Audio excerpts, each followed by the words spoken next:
Hello, my friends, and welcome to the last full week of February. Yeah, that's right. Friday is March 1st. We made it. Joining me today is the always brilliant and hilarious comedian and commentator, Cauvin. We had a great one today. You're going to love it. That begins at 29 minutes in today. But I've got all of your headlines and a wrap-up of the weekend's news and Sunday shows clips for you here. It's a full show. Episode 1049 of Stand Up begins now. Hope you had a good weekend. I certainly did. 3 generations on the mountain on Friday. I was with the girls and their grandfather, my dad, Chisel D, who has been a ski instructor for over 44 years, and he's still giving us tips on the mountain. Feeling very blessed, not taking a moment of the fun we had for granted. Sunny day, beautiful day on Friday with the girls and my pop. A lot of people at the mountain on Friday talking about how well I was skiing. Probably the best. I heard a lot of people saying probably the best on the mountain. We like the way you wear that lady's jacket,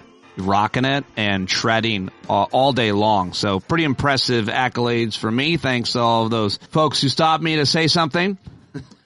And I hope to see you in Las Vegas. Come on, March 23rd, 22nd, 23rd. Come on out and join us. We are just about under a month away now from our big gathering, PodJam. Get your tickets now. All right, let's get to it. Wrapping up the week in your headlines, starting with what unfortunately has to be the top story over the weekend, that the disgraced former president is now 4 for 4. Donald Trump has beaten Nikki Haley in her home state, South Carolina, where she was elected governor twice, but guess what? She's pledging to continue her campaign and said that the results, where she won about 39% of the vote, demonstrated that, quote, huge numbers of voters want an alternative to Trump and President Biden. And now the guy from No Labels that leads No Labels is really excited about working with her potentially. So is Democrat Dean Phillips, who says he'd be okay with being on a ticket. So that gives me some pause. But the former president, authoritarian, fascist, racist, and rapist Donald Trump's victory makes clear that the Republican primary contest isn't a competition so much as a coronation, writes New York Times' Lisa Lair. Trump won nearly all the delegates in South Carolina, taking 60% of the vote, and the delegate math makes it very likely that the racist, rapist, and fascist cult leader will wrap up the nomination for former Republican Party that really should just be called the MAGA Party now, so that seems inevitable. Super Tuesday coming up very quickly, and Nikki Haley's primary funder, the Koch brothers, Americans for Prosperity, announced it will stop spending in support of Nikki Haley's presidential campaign. So it doesn't seem like it's got long left, but 39% of Nikki Haley's voters say that they will not vote for Trump in the general election, which should scare the former president and his supporters, because it works out to about 24% of Republicans in South Carolina could be more like in the low 30s in some polls if Trump is convicted in any of these cases that he's been indicted for. But I mean, can you imagine if 24% of Democrats said they would not vote for Joe Biden in a general election? Little bit of analysis from one of the smartest people in politics. It's Josh Marshall at Talking Points Memo, who writes, the networks announced Donald Trump's victory tonight in South Carolina shortly after the polls closed. The headlines speak of a decisive victory. The Times reported Trump trounced Haley, landing a crushing blow, a big win over Haley, who lost decisively. But as I write, 87% of the vote is in. Donald Trump has 60% of the vote. Nikki Haley's 39.4%. Fair to say that this is Haley's home state. She was the 2-term governor. That must figure into the equation. But 40% isn't that different from the 43 that she got in New Hampshire, or 40.3 Haley and Ron DeSantis got between them in Iowa. And he finishes by saying, I'm not going to speculate what it means for the general election, but this is a lot of persistent opposition for a candidate who has always been running as a de facto incumbent.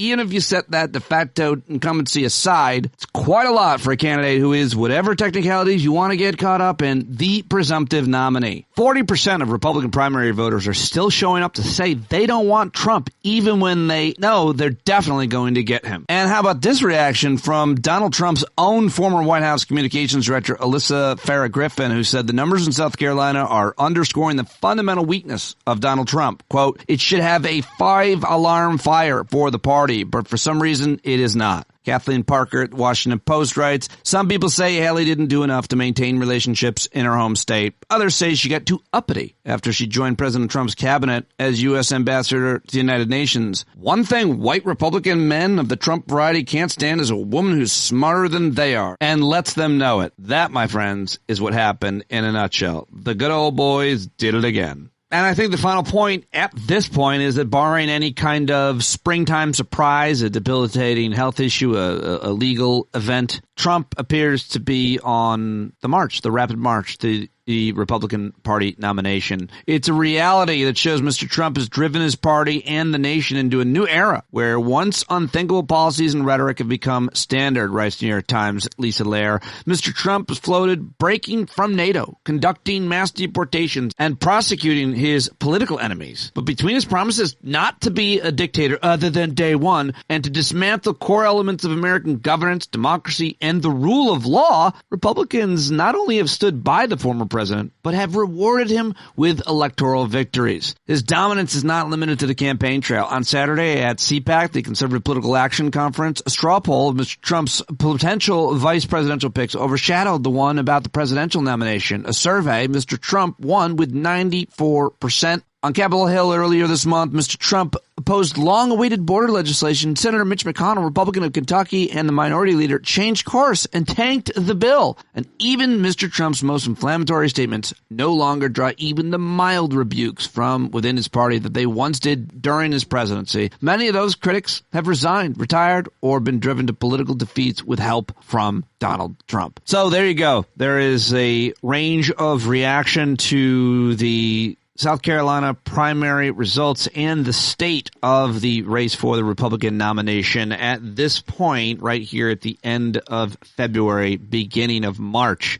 And now let's get to the rest of the headlines that I've got for you today. By the way, did you see that big full moon over the weekend, last night, the night before? Just gorgeous. Also, it's time to get those seeds started. Who's going to be starting seeds under lights? I wasn't going to do it, and I can't resist. I'm going to go for it. I'm going to put out a couple racks here. That is breaking news here at the end of February, early March. That's where we are in the presidential campaign and in the seasons. All right, now let's get to those headlines. Let's see. The U.S. imposed its most extensive package of sanctions on Russia since the war in Ukraine started. How is there any more sanctions to impose, including on Russian government officials tied to, this is all tied to Alexei Navalny's death. The Senate Majority Leader Chuck Schumer, he visited Ukraine to mark the war's second anniversary and pressure House Republicans to pass more aid. Hungary's Prime Minister, Viktor Orban, who is often aligned with Russia's Putin, an authoritarian himself, well, guess what? He endorsed Sweden's bid to join NATO after it agreed to give Hungary more fighter jets, ending a 19-month blockade, so that's a pretty big deal. And Volodymyr Zelensky, the president of Ukraine, says that 31,000 Ukrainian soldiers killed since Russia invaded, and it could be up to 500,000 Russians at this point. Really hard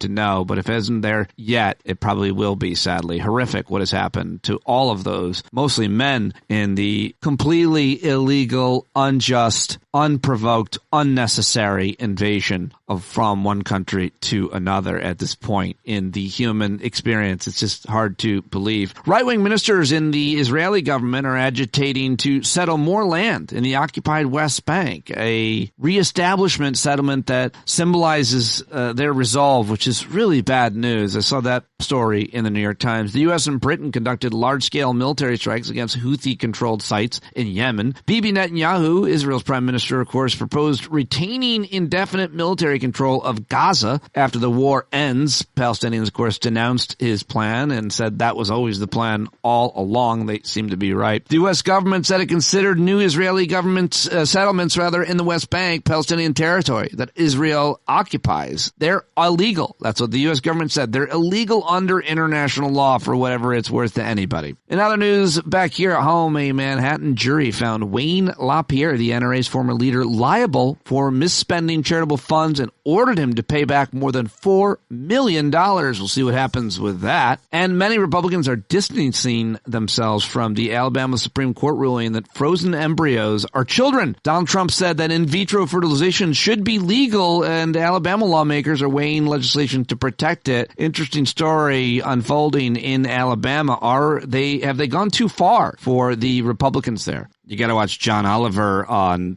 last week tonight, of course. I'm the warm-up comedian there, and so I saw the taping on Saturday, and he does a real number on this whole in vitro situation. It's pretty crazy and not good for the Republicans, and anything that's not good for them is good for humanity, is my opinion. And finally here, I think it's important to mention the Supreme Court hearing arguments that are going to be heard today.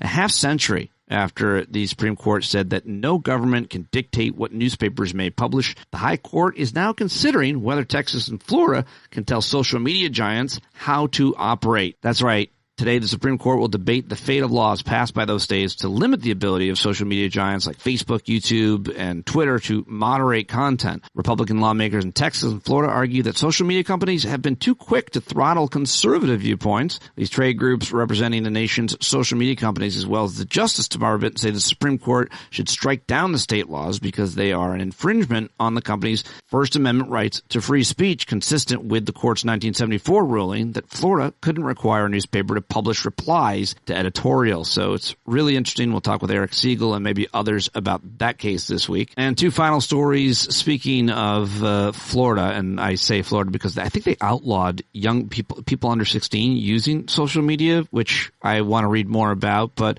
yeah, now Florida is got the alarm sounding on measles. Yeah, a measles outbreak warning. The World Health Organization sounding the alarm as cases have risen in Florida after the COVID pandemic. World Health Organization warns that half of the world's countries are at high risk of measles outbreaks, days after Florida experienced the largest surge of cases in the U.S. And, of course, that is a direct result and outcome of the anti-vax movement. Congrats. And your final headline of the headlines section portion of the news is that the first private spacecraft to land on the moon, Odysseus is its name, the nickname they call it Odie. It has toppled over, but it remains functional. So I'm watching that story with great interest. Are you paying attention to Odie at all? I am. Okay, well, those are the headlines. Let's get to some of the audio clips that I've gathered for you, starting with Gavin Newsom, who was on Meet the Press with Kirsten Welker, and seems like pretty much nobody's better than him in even the toughest of interview atmospheres. I'm not saying that Kirsten Welker was that, but here might have been her toughest question for Gavin Newsom. Do you think it's responsible for Democrats to put him at the top of the ticket given those concerns? Responsible? I revere his record. I mean, what he's done in 3 years has been a masterclass, close to 15 million jobs. That's 8 times more than the last 3 Republican presidents combined. The economy is booming. Inflation is cooling. It's 0.6% more than it was in the summer of 2020 at just 3.1%. Wait a second. We have American manufacturing coming back home, all because of Biden's wisdom, because of his temperance, his capacity to lead in a bipartisan manner, which is an underrepresented point. And so I have great confidence moving forward. So the answer is absolutely all in terms of the next 4 years of Joe Biden. These voters, though, are not complaining about his record. They're talking about concerns about his ability to beat Trump, who you've called a threat, essentially, to the democracy. But in private, we've heard a lot of his allies say publicly, in private, he is strong. He's in command. Yeah. He's forceful. Does he need to do more to show? I think he's doing everything he needs to do. I mean, he's got an extraordinary record. He's doing everything he needs to do on Ukraine at the moment. He's doing everything he needs to do to reconcile and wrestle some common sense as it relates to a bipartisan approach to address the issue of the border, where the Republicans couldn't take yes for an answer because they don't want to make that a political issue. He is leading. And so, no, from my humble perspective, not only the last 3 years have been extraordinary. I've been out with him, as you know, on the campaign trail. I was just out in California. I've seen him up close. I've seen him from far. But here's my point. It's because of his age that he's been so successful. It's because of the wisdom and the character that's developed over years that we have the CHIPS and Science Act, the Infrastructure Bill, and the PACT Act, and the Safer Communities Act. And because we've seen these bipartisan accomplishments, because of his capacity of understanding, because of his leadership. So the opportunity to express that for 4 more years, what a gift it is for the American people. And as a Democrat, what a gift for me to make the case for the leader of our party, Joe Biden. Let's talk. Well, there you go. No better surrogate for President Biden than the governor of California, the beautiful Gavin Newsom, who, by the way, just a great riff and commentary from J.L. Cauvin on what would happen if Gavin Newsom became the nominee at the last second and how he would be seen and how Gretchen Whitmer would be seen and torn down by Trump. Not to say that what should or shouldn't happen. He just perfectly illustrates it in our interview, so don't miss that. I think it's towards the end. And speaking of the governor of Michigan, here is Gretchen Whitmer. She was on CNN with Dana Bash making this point.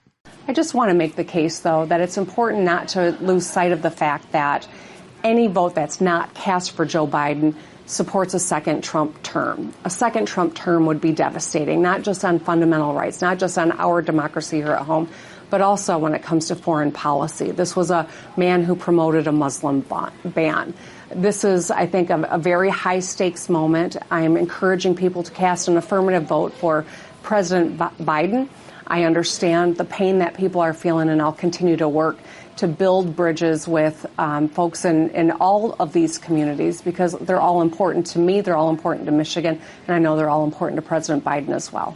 So can Gretchen Whitmer deliver Michigan to Joe Biden is a question a lot of people are asking, and it's getting harder because there's a huge Arab Muslim population in Michigan, and they're justifiably none too happy about President Biden's policies vis-a-vis the Palestinians and the Middle East. Easy for someone like me to criticize and make the point that Gretchen Whitmer makes, which is Trump would be so much worse for them, but it's obviously a visceral and very difficult thing to get behind Joe Biden for a lot of those folks. I think that's fair to say, and I'm not going to say anything more than what Gretchen Whitmer just said, which is Trump would be so much worse for those folks, just as he already was, and it's real hard to see how you can't see that. And you know what? We might as well play Josh Shapiro as well, because the names that get thrown around that would be potential considerations for the Democratic ticket are Gavin Newsom, governor of California. You just heard from Gretchen Whitmer, the governor of Pennsylvania, is Josh Shapiro, and he was on MSNBC with Jen Psaki over the weekend, commenting on the Alabama embryo ruling. Take a listen to that. You know, Jen, throughout my campaign for governor in Pennsylvania, and even during my time as Attorney General, I spoke a lot about freedom and protecting our freedoms. In fact, some of the political pundits and others questioned why I'd be talking about freedom all the time. And I think this is an area where you have a clear contrast between Donald Trump and Joe Biden, between the Democratic Party and Republicans. We, the Democrats, and Joe Biden, we are the party of freedom, protecting and expanding freedom. Donald Trump has been hell-bent on ripping away the freedoms of the American people. He packed the Supreme Court and put in motion the steps to overturn Roe v. Wade. He was successful at that. He is trying to control women's bodies. This IVF decision is yet the next step in that process. And sadly, I fear in the next several weeks or months, we will get a decision restricting access to mifepristone.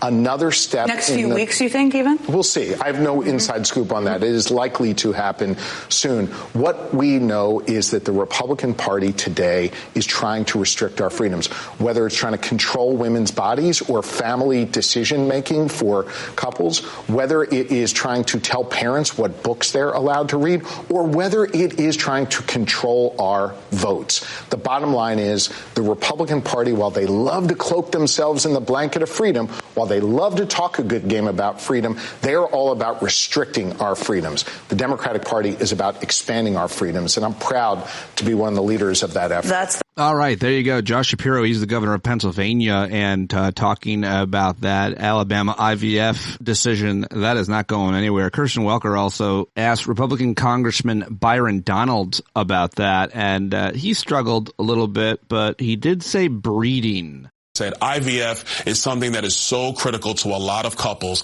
It helps them breed great families. Our country needs that. He helps them breed great families. All right. Well, if you haven't heard this clip from Jimmy Kimmel Live on ABC, you're about to hear it. I'm going to play the whole thing. I'll let Jimmy set it up because this is a really important kind of social experiment and, in a way, I think, type of journalism. And we need to repeat it everywhere all the time to expose the kind of inconsistent, hypocritical, transparently ignorant thinking of so many of these people who support Donald Trump. We decided to conduct a little social experiment. We sent a camera crew to South Carolina ahead of the primary there tomorrow. We asked people who identified themselves as supporters of Donald Trump for their take on some of Joe Biden's more controversial actions and quotes. But what we didn't tell them at first is that what we said wasn't from Joe Biden. It was actually from Donald Trump.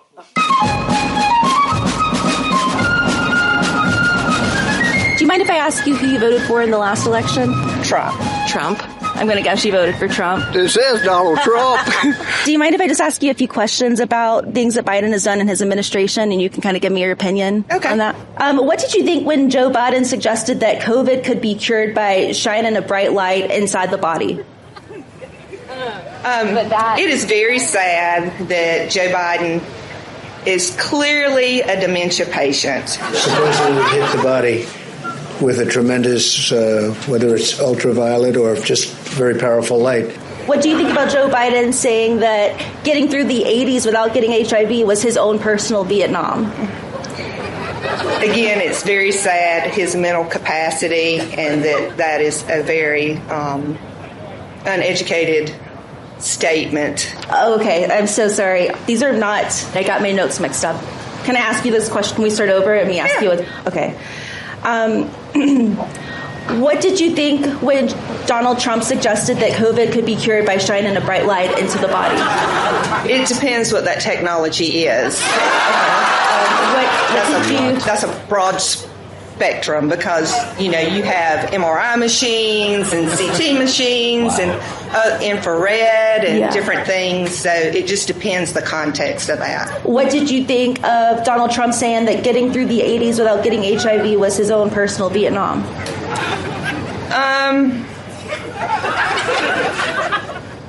Dementia patient? No, I don't believe that.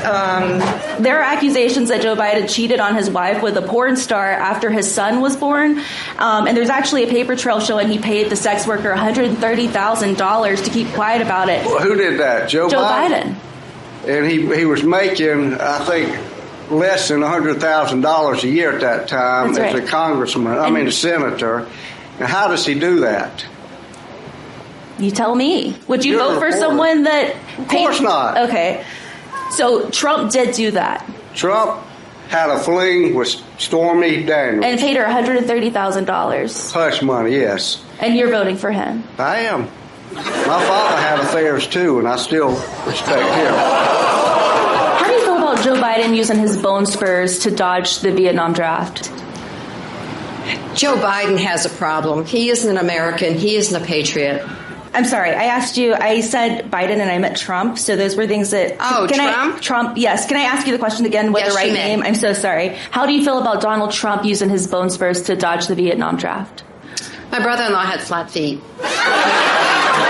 I'm sure you cannot go into a military zone, a Vietnam zone, or any of the other zones with bad feet. Sure. You just can't do the job. I agree. And it actually impacts the other soldiers, puts them in danger. Yeah. So no.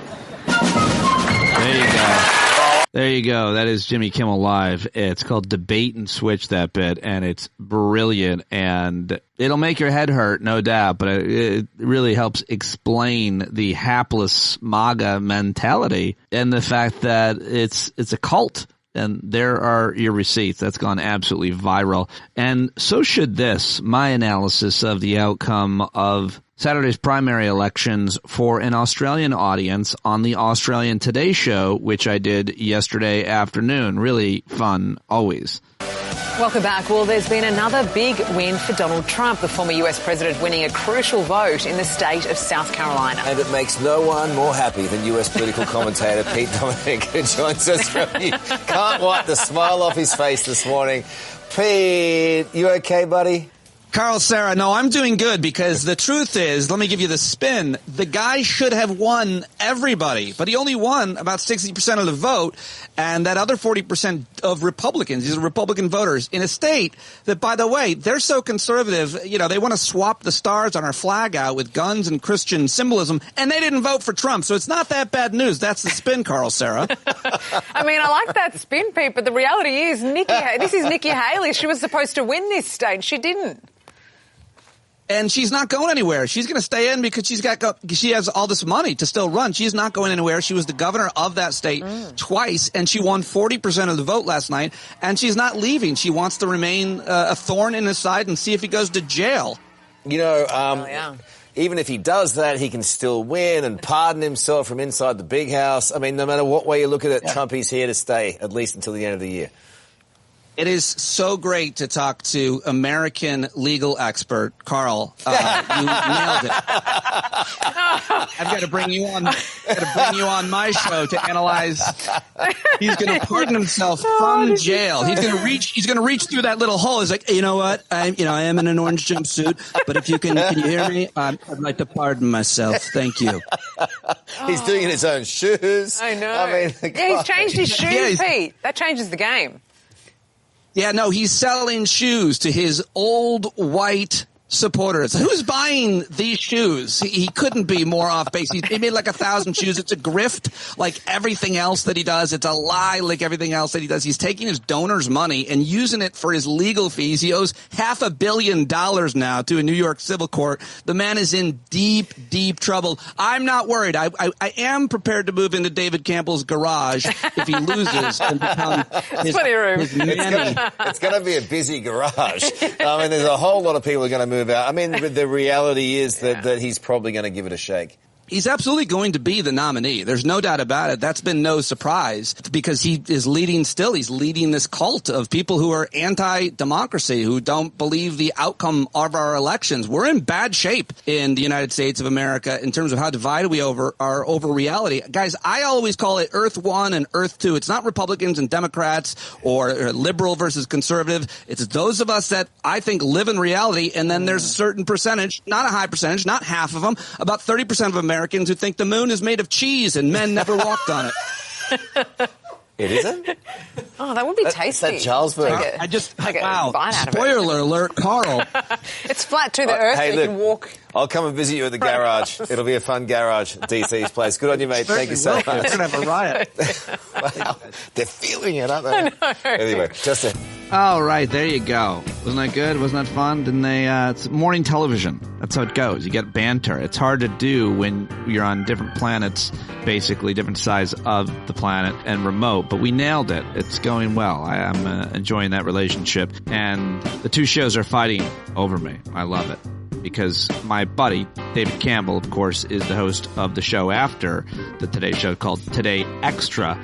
And they originally would have me on there, and now I'm on their earlier morning show. It's a whole thing, and I absolutely love it. I always enjoy going on. And I am going to wrap up the news segment there. That was a half an hour for you. How about it? But that was a good one, and I think we covered a lot of ground. But let's get to my conversation with J.L. Cauvin, who is, I think, frankly, one of the smartest, sharpest, most original political commentators. I mean, you can put him, I would put him up against anybody on any panel, anywhere, political scientists and so on. I mean, he's a smart guy. He's a Georgetown educated lawyer, but he's also a very talented comedian, and he seems to live in Donald Trump's head. Nobody does better impressions than J.L. Cauvin, and now he's doing Tim Scott. You got to hear this. This is just absolutely an amazing new bit that he dropped. Follow him on all of social media and TikTok and YouTube and X and all of the rest, and definitely subscribe to his podcasts. Rain on My Parade is a legitimately really good podcast. If you like his commentary here, go subscribe to that. Support him on Patreon. This is what he's doing. Always love when he joins me. And here now is his impression of Tim Scott, the senator from South Carolina, introducing Donald Trump. And I think this is fantastic. And then we jump into the interview. So let's do it. Senator Scott. I'm here in my senatorial closet in South Carolina, the great state that God and the benevolent masters gave us, to announce that our former and future President of the United States, Donald J. Trump, has won our state of South Carolina. I think he is a great man. I hope to be his vice president. Boy, oh boy, would that make me happy. I could be the jive to his shuck, the fetch it to his steppin', the Andy to his Amos, and I'll be a more obedient, disciplined, and subservient Mike Pence. So everybody, give it up for my friend, Boss Mr. Donald. Thank you, Tim. Thank you. How about that introduction from Tim Scott? How about that? They say that I don't do well with blacks. Did you see how happy he was? How happy he was. We love that, Tim Scott. We're thinking of you. Oh, we're thinking of you for vice president, you know. I like Kristi Noem. She's a hot piece of North Dakota beef. And we're thinking about Elise Stefanik, who's a little dumpy, but boy, does she love MAGA. But man, oh man, Tim Scott. Tim Scott shut up. He called me Mr. Donald. And I thought he was Arnold from Different Strokes all grown up, like a big Arnold. Just talking to me about like Mr. Drummond. He calls me Mr. Donald.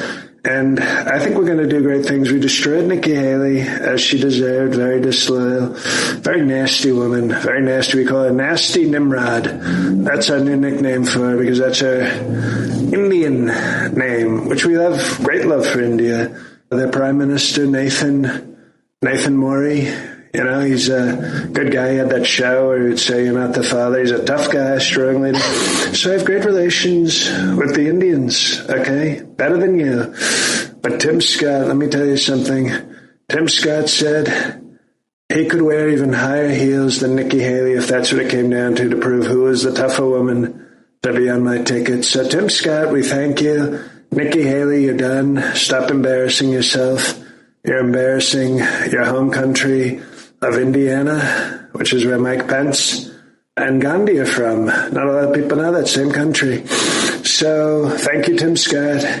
I appreciated, you know, we did a talent portion of the VP search and he did a nice tap dancing routine as the talent portion. So I'm feeling like it might be Trump Scott, which almost sounds like Great Scott. So that's going to be a beautiful ticket, not racist. Thank you, Tim. Bye-bye, Nikki Haley. Oh, I've just played your interview doing Tim Scott introducing Donald Trump. It's very funny. It's very good. Your impression is hilarious, and it's sadly quite accurate the way that Tim Scott plays to Donald Trump. Welcome back. What do you want to say about the psychology there? Well, it's somehow, you know, fool me once, shame on me, fool me twice, can't get fooled again. But the point is, Mike Pence was embarrassing enough as like the 1.0 version of the broad shoulders of Donald Trump. Like that whole shtick was embarrassing enough. To do it again, and I will play the race card, as a black man, like it's like this is the sequel. This is the sequel where, like, in sequels, it's always bigger and you add more cast members and more explosions and more intrigue. Having seen the example of Mike Pence go from bootlicker to almost lynched, and then as a black man go, I'm going to double down on the ass slicking. And hopefully they don't double down on the lynching, despite the deep history in this country. Like it's so more, it's exponentially pathetic, right? Because it's not 1 + 1. It's like you've seen what happened to the first guy, and you decide I hate to say this.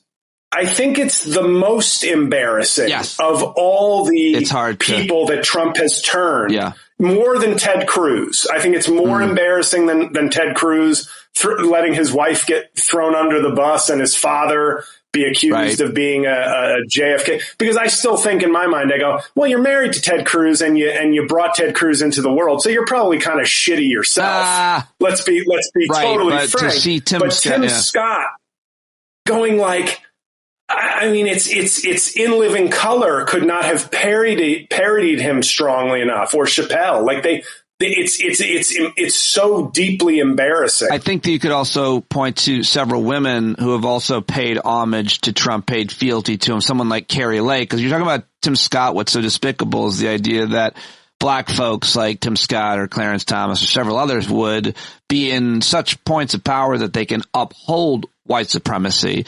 The same is true of women who could be in such points to uphold kind of a patriarchy or a sexism or a certain view, masculine. But when I see, go ahead. When I see a Carrie Lake, though, I don't feel, because I feel like she's she's sort of evil herself. Like Tim Scott is kind of like, I won't say anything bad about people, and I'm a church going guy, and I'm pretty mild mannered. All that's kind of true. He is kind of a, not offensive person.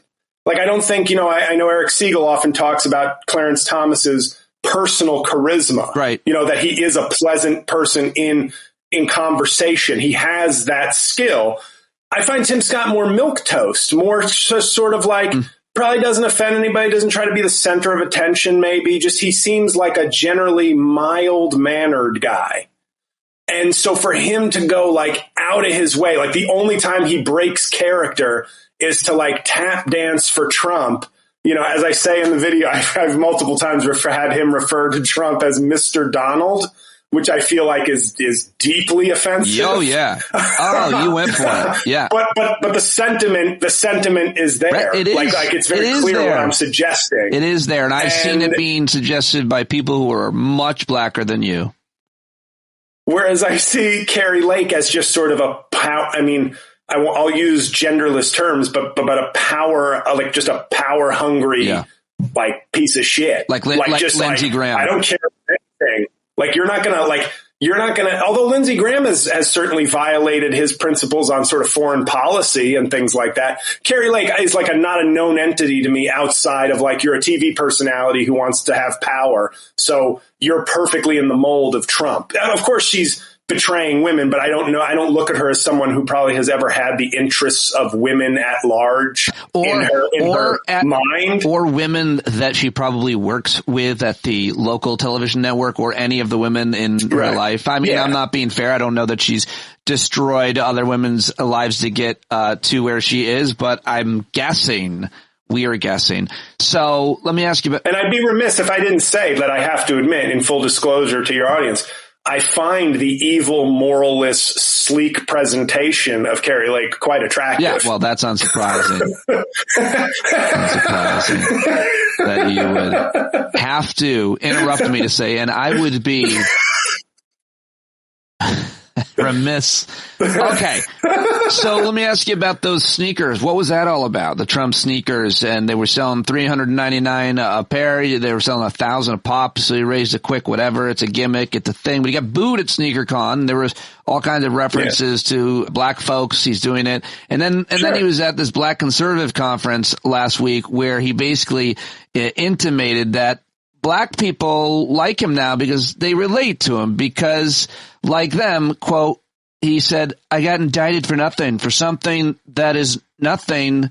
And a lot of people said that's why the black people like me, because they've been hurt so badly and discriminated against, and they actually viewed me as being discriminated against. Pretty amazing, but possibly maybe there's something there. How about that? He's going to start calling himself the Central Park 45 because he's been railroaded so bad. You gave me an idea for another joke, which is, the blacks, they identify with me very strongly. They have big dicks. People call me a big dick. It's like we're very simpatico in that way. But I have to confess another thing on the show. I bought a pair of the sneakers, but not the gold ones, for sketch purposes. I bought a pair of his like $200 sneakers. Oh, there's a lesser pair and they have a size 22? Yeah, I would have gotten the old Bob Lanier's. See, those are facts that like shouldn't be in my head. Bob Lanier was an NBA player. He was in Bud Light commercials in the 1980s, and he had a size 22 shoe. So I wish those facts could be purged from my head. And then now we all do, because we're never going to get that 15 seconds back.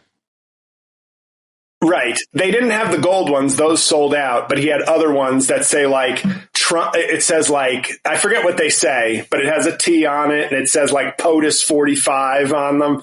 Cause I thought, obviously I don't want to put money in the man's pockets, but I have bought plenty of Trump merch for my sketch empire. So I thought, I can spare $200 for, potential YouTube web series this summer. Now, do you have like a carbon offset moral rule where you have to donate the equivalent to some other cause as a result of your sins? Well, yes, the 3 times I would masturbate to Carrie Lake this week, I'm not doing that at all. Oh, well, that does sound that's the trade-in. Like a real sacrifice and a questionable edit for the podcast.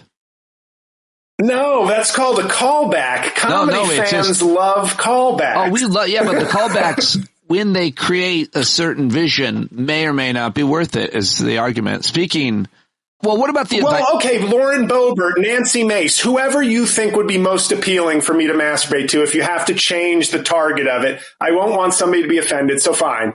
Whatever it is, fine. It's me alone in a room masturbating. If that's what the Pete Dominic Nation wants. No, the thing that I'm most uncomfortable with, to be clear, is, quote, masturbating to, as if it's a tribute, some kind of homage. I thought this was a sex positive podcast. I thought these were progressive people I was talking to. I didn't realize I was on at the 700 Club with the ghost of Pat Robertson. There's got to be something that can replace it and be as identifiable. I don't see it yet, but no, it's still, you're saying though, to fantasize about somebody is a real tribute. Yeah, and I'm not going to do that. That's the sacrifice. That's the MAGA offset credits. What about the part that Trump said, getting back to what happened at this black tie event for black conservatives in South Carolina ahead of the primary? He said that quote I mentioned about how he's heard that black folks now, they support him because, like them, he's being discriminated against. Yeah, he hasn't heard that. That's the first, we can eliminate, the very premise is absurd, as usual. He has not heard that from anybody except his own mind. He might have heard that in his own head, but nobody said that to me. And certainly nobody said, sir, while telling him that.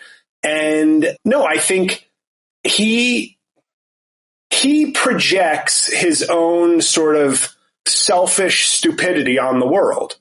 He is both when I say stupid, what I mean is, I've often described, when people say, oh, he's sharp, he understands the American people, I go, no, what he understands, he has an instinct. I don't think instinct, he has good instincts. I'll give him that. Like an animal has good instincts for certain things. I mean, I'm not trying to be funny, but he has the understanding of the American people the same way Hulk Hogan and Ric Flair did the people that were in the arena that night. Yeah. When I put my hand to my ear, they cheer more. I must be a genius. Yes. When I rip my shirt off like this, they go absolutely nuts. Yeah. Right. So he is, to me, he is selfish, and he projects selfishness onto everyone else. He assumes everybody is playing the same game as him and that he's just better at it. What he doesn't realize is that some people have ethics and morals and consciences, and that's what impedes them from beating him at his whatever game he's playing. So to him, he's thinking both, oh, well, black people are criminals, or black people are because he would never admit that black people are mistreated by the justice system.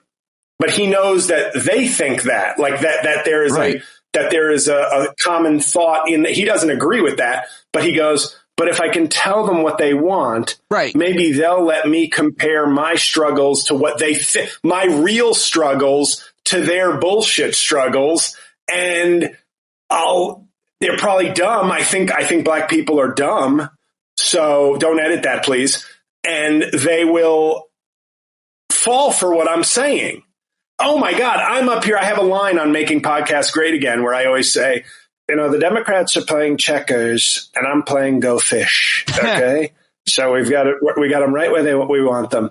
But he thinks he's playing he thinks he's it's like his racism plus his projection of his lack of values equals game, set, match. Right. That's what's going on, I think, in his head. So he's really he's flaunting his selfishness, his stupidity, and his racism. And he thinks he's making this great, political pitch to the black community. What do you think of, I think that's great analysis, and I think there's a lot of truth to that, of course, but what do you think of the South Carolina primary results? I got to get your take on this. The analysis has been pretty interesting. I've been reading all kinds of different, the 5 takeaways, and the, smart analysts that I like, see people like, what's his name, Josh Marshall, couldn't remember Josh Marshall's name at Talking Points Memo, who basically said that there wasn't a moment where I didn't think that Trump would be the nominee. We knew that in Iowa and New Hampshire. We know it now in a presidential election or even a contested Senate race. It would be a 60-40 would be pretty decisive. That's what he won by in the Republican primary in South Carolina. He says it's plenty to make Trump the nominee, but I think we have to be honest and say that 40% of the electorate in a deeply Trumpy state like South Carolina voting against Trump is a huge showing of opposition, precisely because the nominating race is effectively over. So just the point that he's only winning 60-40 in a state like South Carolina, and maybe it's because Nikki Haley was governor there and a lot of people still like her, but what that means for the general election, that's the best analysis that I've seen. But what do you think? What does it mean? For the general? I think that's hopeful. Yeah, I think that's hopeful. Maybe somewhere between realistic and hopeful, but I don't think it's completely realistic because we've seen politicians like the 40% who voted for Nikki Haley could be a coalition of Nikki Haley fans as she was the governor. And also, my God, I don't want to vote for Trump, but I'm not voting for Biden. So please give me Nikki Haley so I can vote happily. But I think so many of those people will come home to Trump because they will believe the Biden is the devil, Biden's economy is terrible, Biden hates America, Biden's corrupt.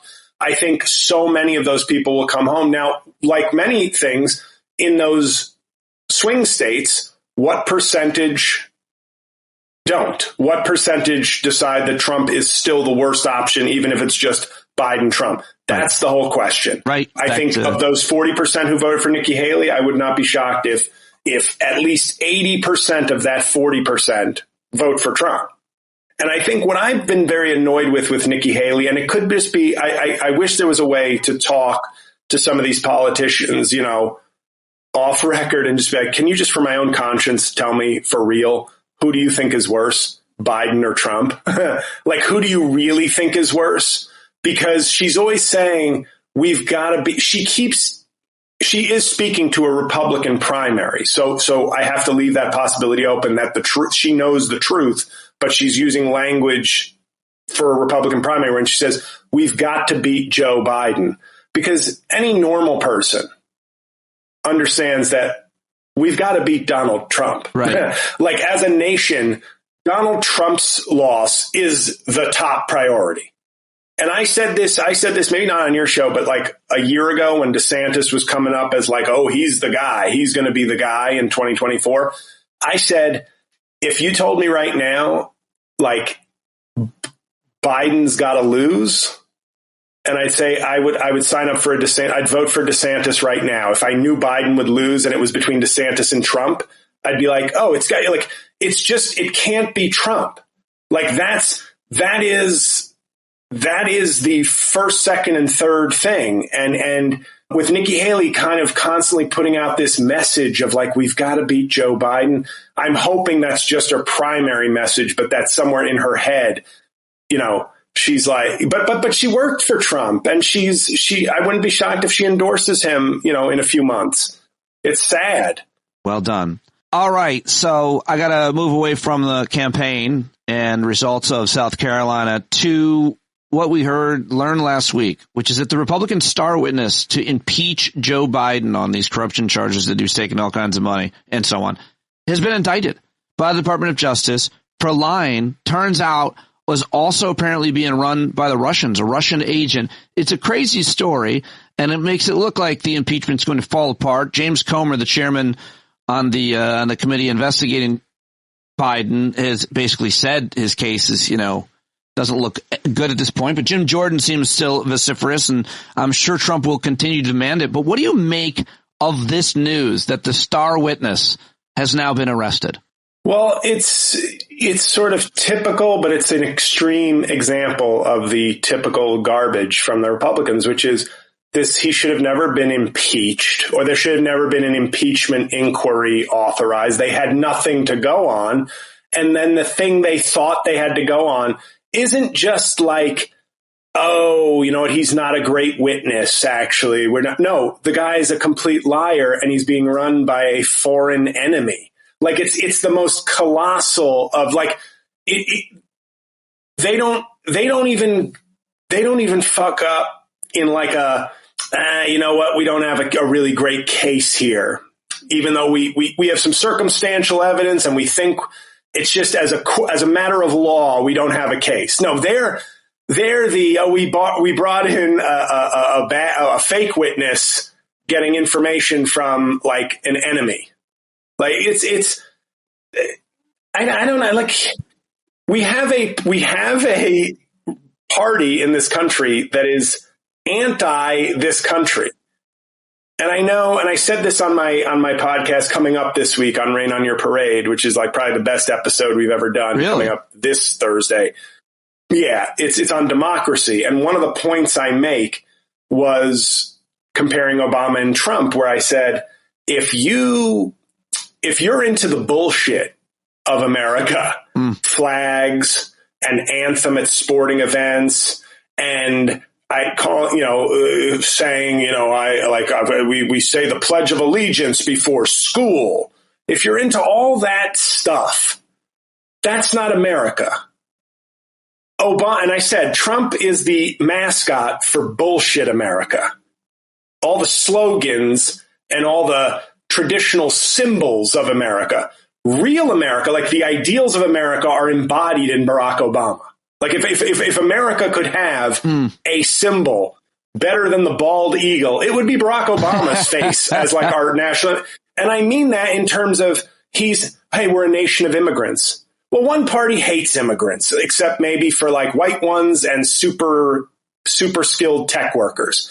Well, Obama's half immigrant. So some of us believe that the country is built by immigrants and some and made better by immigrants, and some just say that but don't actually practice that.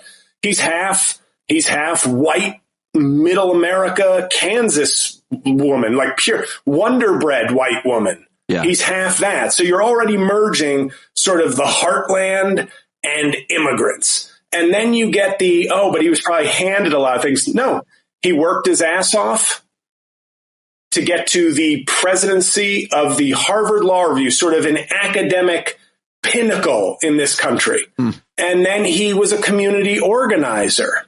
So he was giving back. He was helping. He was helping his community, and he kept moving up until he became president of the United States. And he's a family man and a great example to people, whether you like his policies or not. That is the American story in one person. Yet some of the country thinks he's a devil, a secret Muslim terrorist, doesn't like this country, doesn't care about this country. And they're basing it because nothing he has, not a lot of what he has is the symbols that they've come to associate with America. No, he embodies and represents the ideals and the shit we talk about what America is. Donald Trump embodies none of what America is at its goodness, but he's all about 58 flags behind him every time he comes out to call somebody a bitch or a loser. Like that's America. Lee Greenwood and the Village People while you jerk off dance. That's America to stupid people who don't actually like what America is. They like the fantasy that they see fading away. And so when I see the Republicans right now, I feel like they're an opposition party, but their opposition is America, not the Democrats. Like there's Republicans will say, the Democrats hate America. And I go, how so? Like instead of taking it as an article of faith, which is the only way you can actually justify some of the things Republicans say is as a faith-based notion. Right. They don't have any. And I'm somebody who goes to church. Yeah. But I don't need to have faith in politics. Right. I can see the work. I can hear what they do. I can see what they do. There's no need for a faith-based approach to politics. So when you say Democrats hate America, I'm like, how so? And when I say Republicans hate, if I say the Republicans are anti-American, I'm like, and anti-democratic, I can rattle off policies, actions, inactions, words, interview. Like I can give you a volume of evidence from their own mouths and actions that tell you that they're against what America is. They want to preserve the white fantasy that is symbolism rich and content light of America. And so this is just another example. This is just the examples are getting more and more humorous, almost as tragic as they are, because they're becoming a farce. Their anti-American, anti-democratic like approach to governing is bordering on a farce. If it wasn't so dangerous, it would be a Mel Brooks film about democracy. Well, at the national level, that's for sure. In terms of this House, there's no doubt about that, being able to not get certain things done. We can talk about their, what I would argue would be efficiency in getting things done in a state like Oklahoma or Texas, where they have a majority of the legislature and the governor, and they can do, whatever they want to get closer almost to Gilead, Florida, and obviously several other states that have 19 people in them. Confession, though, I would like my girlfriend to be referred to as of JL. Oh, you like that part of Margaret Atwood? I feel like I should be honest with the Pete Dominic nation. Yeah. Like I don't want, my integrity matters. So I feel like when I have to sort of, show my card to this audience I respect. I know the real you is that even that idea is exactly what you're just describing as the Republicans in terms of bad faith symbolism. While you want to show that you own her, in reality, she actually. I'm just kidding. If we get the main thing to get married is she'd take my name, the last name. That's good enough for me. I'm old-fashioned patriarchy. I don't need dystopian novel patriarchy. I'm good with old-fashioned patriarchy. Again, though, still just symbolism. Oh yeah, there was a great example where this week like the Phoenix DA or the DA, the Arizona Attorney General or something, I'm forgetting the jurisdiction, won't extradite a criminal back to Manhattan. Yes, I saw that. And they said, because Alvin Bragg is his radical left policies, and we don't think he can do the job. It's a political play. And then I saw somebody quoted in the New York Times, which was like, Arizona's murder rate is higher than New York City's or something. And I was like, exactly. That was a joke I had recently on a podcast about Oklahoma and New York City. And it was this long running thing I did, which was everybody in Oklahoma, they buy in once again to the idea, they become articles of faith. Democrat run cities are crime ridden hellholes. It's still 1977 in the Bronx, according to like Republican politicians in other states. And so when the nominee, I read this in a Paul Krugman article, a column, but when the nominee for governor in Oklahoma, who lost, of course, to the Republican, brought up the fact that like New York has a lower murder rate than Oklahoma. And the governor, I think it's Kevin Stitt, just kind of laughed it off. And as Krugman pointed out, it was like, that's probably good enough for the people of Oklahoma. Like they won't look into that to see if it's true. They go, well, that's just crazy talk from a Democrat. How could we, the God-fearing Christians of Oklahoma, have a worse crime? Well, even though my cousin did just get shot and my niece just OD'd on opioids. But how could we have a higher murder rate than New York City, which all the people on Fox News who live and work in New York City assure me is the most dangerous place on earth? It is, like I said, church and synagogue and mosque, those are the places for faith. Politics doesn't have to be a faith-based endeavor. And yet Republicans have gotten to that point where it's basically faith-based now. Because none of the facts and none of the observable data backs up what you believe. And we're not asking if God is real or if Jesus died for our sins. We're asking, are the Republicans doing anything in Congress? And the answer is no. Like, you don't have to go, well, but the Democrats gave you a hardline immigration bill with Republican help. Yeah. So what now? you're just going to go, hey, this is just a plot by the Democrats. A plot by the Democrats to do what? To give you all the things you want? Why don't you take it? Call their bluff and take it, you dumb fucks. Sorry. Do you think that hurts Republicans that they didn't pass their own immigration bill? Do you think Republican voters will see what they're doing and on the margins? And once again, the election may be decided on the margins in 5 or 6 states. So yes, I think it will matter because, the things that Biden should be hammering are, other than his, bottle of Ensure, are abortion, immigration, flip it. Say we gave them a bill. They were willing to keep your border open so they could have Donald Trump back. They didn't. Yeah. We gave them the tools they needed and the law that they were asking for, and they said no. Play that. I mean, I like, and the economy. The economy is robust. I don't know. Pro-choice, pro-strong immigration bill, pro-strong economy. You're not going to get the faith-based Trump cult. They're done. They're gone. But those 3 pillars, I think, are enough to win, those key 2% swings in certain states. I got to ask you what you think of all the noise around the Ezra Klein piece. He's a pretty well-respected guy in progressive politics, has been for a long time. He makes this audio. And I've always enjoyed and agreed with your call that he is the Vivek Murthy without the offensive Halloween costume. It's an uncanny resemblance, like you've never seen a brown person and a white person that look exactly alike. And it's not just my...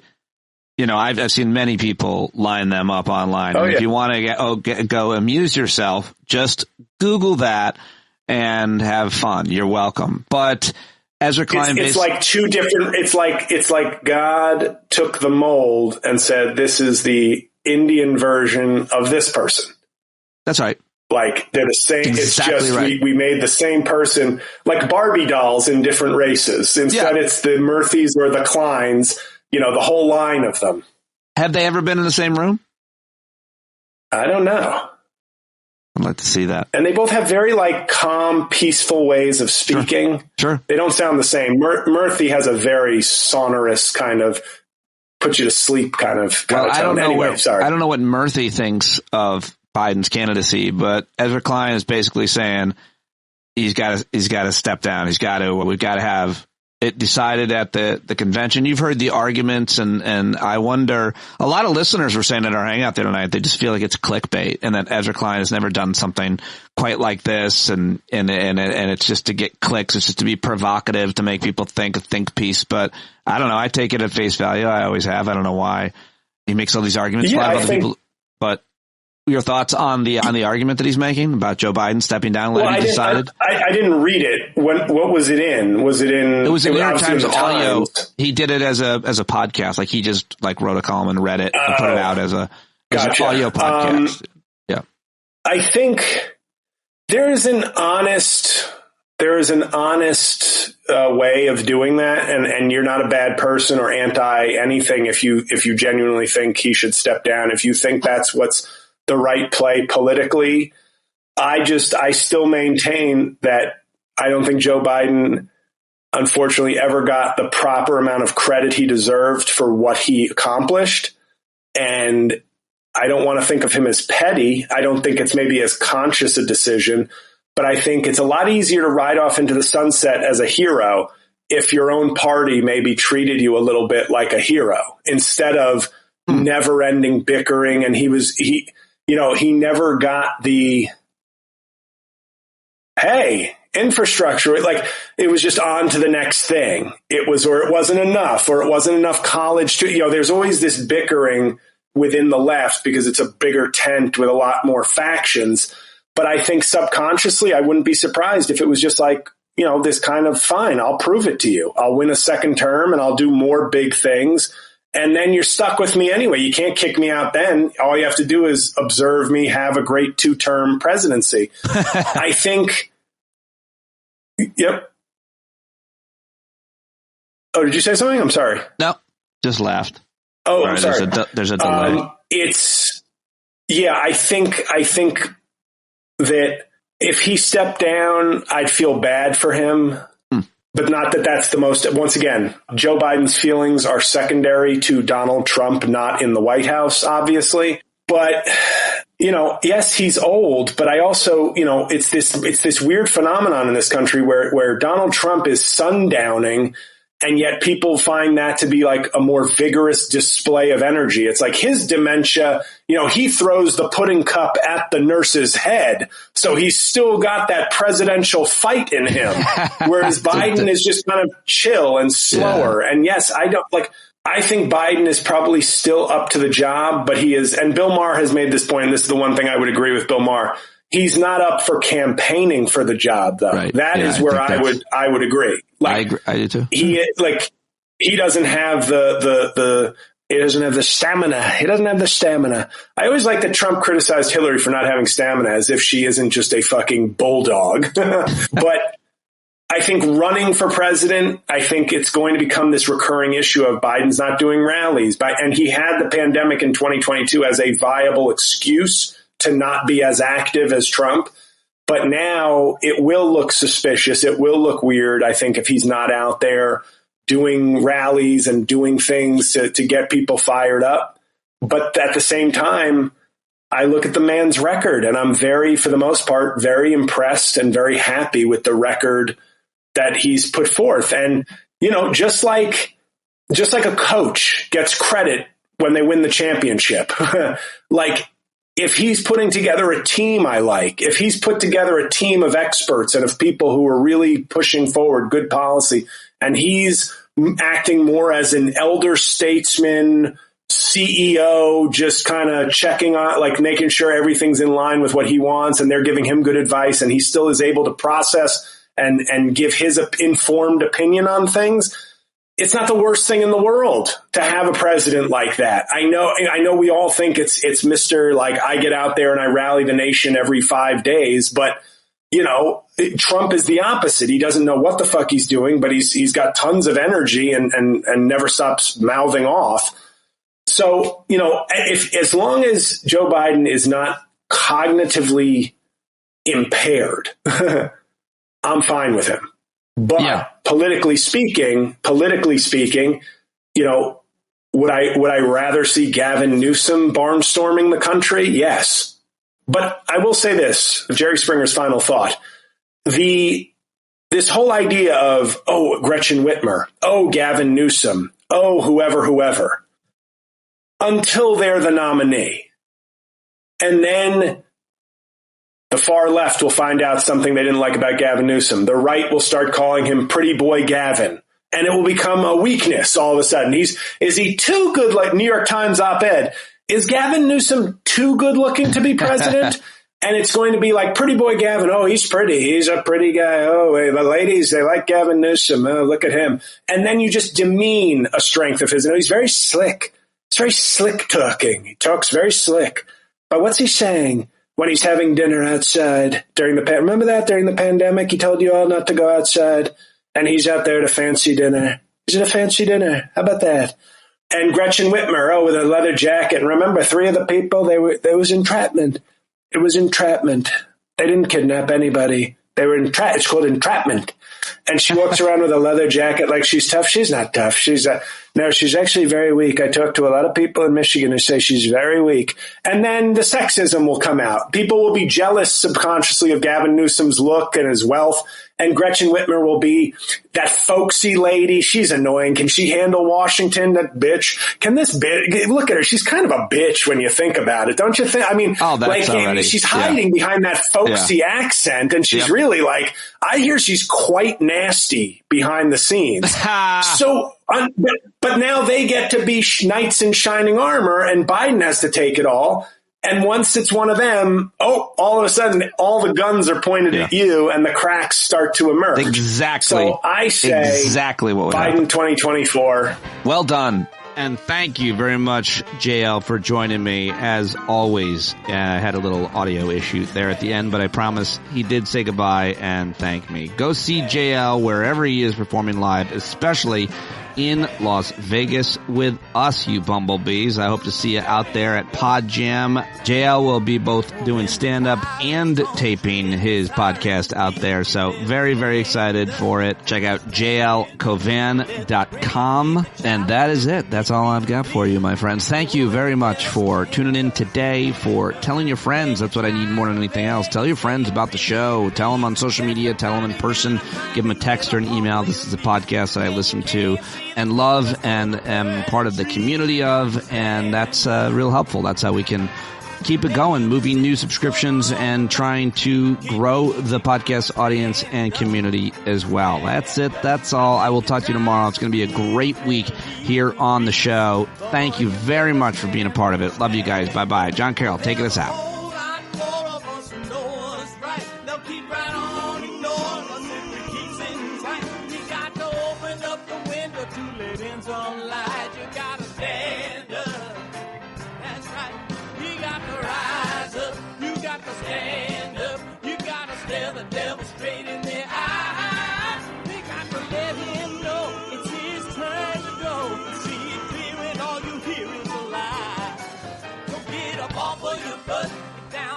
On your fence, even if it ain't a very friendly audience, well, they'll begin to listen when you start making sense and you stand up, stand up. No need to point your rifle to defend your town, just stand up, stand up.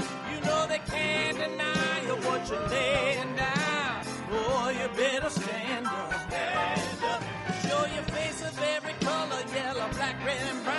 The place where every lost child will finally be found. There's only one thing to do before we stand our ground, and that's stand up, stand up. Well, the founding fathers saw a land for all. They had to stand up, they had to stand up. They had a keen imagination for a crystal ball, drawing all the plans of stand up. But all they had to go on was the time they were in, with other causes for laws, and since they weren't even sin, they knew that change was gonna come before the change could begin. They had to stand up.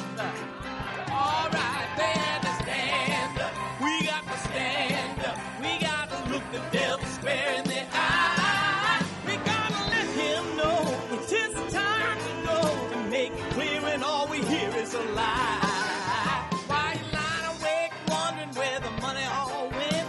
It'll be the cost of freedom that'll go unspent. You can see him flee the scene of that experiment if you stand up.